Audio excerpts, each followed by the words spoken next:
সুপ্রিয় দর্শক, প্রিয় ভিউয়ার্স, তুষির অ্যান্ড টেক ইউটিউব চ্যানেলের পক্ষ থেকে নতুন একটি ভিডিওতে স্বাগত।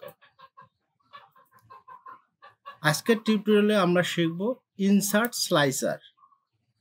ইনসার্ট স্লাইসার কি এবং কিভাবে ব্যবহার করা যায় তা নিয়ে থাকছে আজকের এই বিস্তারিত টিউটোরিয়ালে। ভিডিওটা শুরু করার আগে আপনাদের কাছে একটা রিকোয়েস্ট, প্লিজ আমার চ্যানেলটি সাবস্ক্রাইব করতে ভুলবেন না। নিত্য নতুন ভিডিও পেতে পাশে থাকা বেল আইকনটি অন করুন। তাহলে চলুন ভিডিওটা শুরু করি।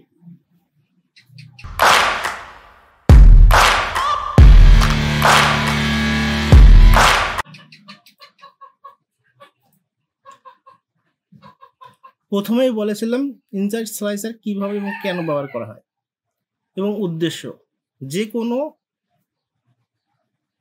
যে কোনো জিনিস ব্যবহারের পূর্বে তার উদ্দেশ্য এবং সুবিধা অসুবিধা নিয়ে বিস্তারিত আলোচনা করা প্রয়োজন। তাই আজকের ভিডিওতে এগুলো নিয়ে আলোচনা করি। স্লাইসার কি, এর কাজ কি এবং কিভাবে পিভট টেবিলে এটি যুক্ত করবেন তা জানা।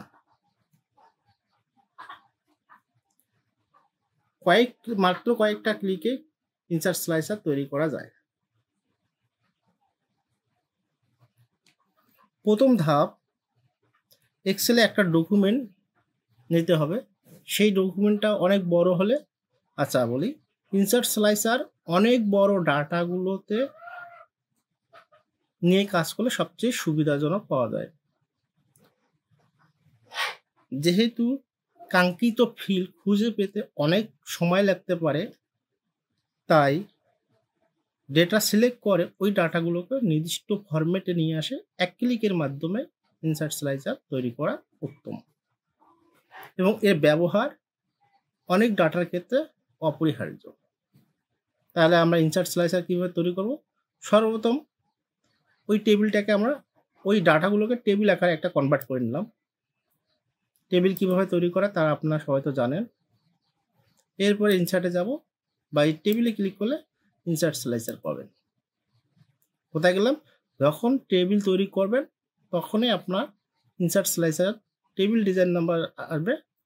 এখান থেকে আপনাকে ইনসার্ট স্লাইসার নামে ক্লিক করে নিতে হবে।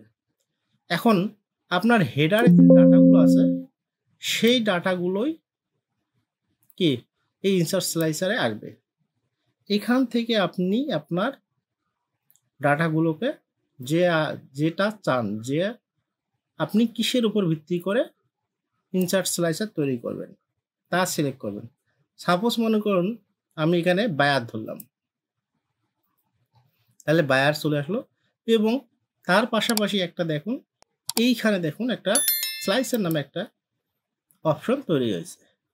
এখানে বিভিন্ন কিছু আছে, যেমন স্লাইসার অপশন যা আমরা তৈরি করছিলাম তা, স্লাইসার সেটিং, তারপরে আছে স্লাইসার স্টাইলস, এরপরে আছে সিলেকশন, এরপর আছে বটম স্টার অর্থাৎ সাইজ। এখানে বটমের আমরা এখানে যে আপনি যে এই স্লাইসার তৈরি করছেন এই স্লাইসারটা থেকে কয়টা চান তা কিন্তু আপনি এখানে বলে দেবেন। সাপোজ এখান থেকে আমরা 2টা চাই। এটা আপনি যেহেতু মাইক্রোসফট এক্সেল সবচেয়ে ইউজার বেসিস হয়, এটা আপনি আপনার মন মতো তৈরি করে নিতে পারবেন। এখন এটা কেন ব্যবহার করলাম? এটা ব্যবহার করার উদ্দেশ্য হচ্ছে যে আপনি যা সিলেক্ট করবেন তাই পাওয়া যাবে। তাই ভিডিওটা আর লং করব না। আজকের টিউটোরিয়ালে কিভাবে তৈরি করা হয়, কিভাবে রিমুভ করা যায়, এটা আমরা দেখলাম। নেক্সট ভিডিওতে আমরা দেখব একাধিক স্লাইসার তৈরি করা কিভাবে সম্ভব। তাই ভিডিওটা আগামী ভিডিও অনেক ইন্টারেস্ট হবে দেখার। এতক্ষণ পর্যন্ত যারা ভিডিও টিউটোরিয়াল দেখেছেন তাদেরকে অসংখ্য ধন্যবাদ। আর ভিডিওটা শেষ করার আগে আপনাদের কাছে একটাই রিকোয়েস্ট, প্লিজ আমার চ্যানেলটি সাবস্ক্রাইব করতে ভুলবেন না এবং পাশে থাকা বেল আইকনটি অবশ্যই অন করুন। তাহলে দেখা হচ্ছে নেক্সট ভিডিওতে। সে পর্যন্ত ভালো থাকুন, সুস্থ থাকুন। আল্লাহ হাফেজ।